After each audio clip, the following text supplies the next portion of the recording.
হাতী বিভিন্ন সময়ত লৈ গৈছে, আন দুষ্প্ৰাপ্য জীৱ জন্তু, আনকি আমাৰ ৰাজ্যিক চিৰিয়াখানাখনকে সংকটত পেলাই আম্বানীক তৈলমৰ্দন কৰিবৰ কাৰণে হিমন্ত বিশ্ব শৰ্মাই উঠি পৰি লাগিছে, যাতে পত্নী আৰু পুত্ৰৰ সম্পত্তি বঢ়াব পাৰে, পত্নীৰ নামত যাতে নতুন কোম্পানী গঢ়িব পাৰে।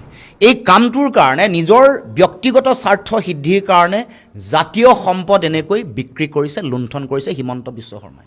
গতিকে ইতিহাসত কেতিয়াও হিমন্ত বিশ্ব শৰ্মাক ৰাইজে জনতাই কেতিয়াও ক্ষমা নকৰে। আমাৰ এইবোৰ সম্পদ, আমাৰ হাতী, আমাৰ নিজৰ সম্পদ, আন যিবোৰ দুষ্প্ৰাপ্য যিবোৰ জীৱ জন্তু আছে, এণ্ডেঞ্জাৰ যিবোৰ স্পেচিছ আছে, এইবোৰ আকৌ জামনগৰৰ চিৰিয়াখানালৈ দিবলৈ ওলাইছে আম্বানীৰ। গতিকে এইবোৰ জাতীয় সম্পদ লুণ্ঠন কৰিছে, বিক্ৰী কৰিছে, আৰু হিমন্ত বিশ্ব শৰ্মাৰ নিজৰ ব্যক্তিগত স্বাৰ্থৰ কাৰণে।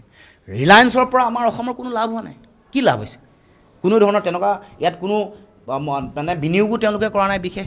যি কৰিছে কেৱল মাত্ৰ লুণ্ঠনহে কৰিছে। আদানীয়ে আমাৰ ৰাজহুৱা খণ্ডৰ উদ্যোগ আদানীৰ হাতত অৰ্পণ কৰিছে।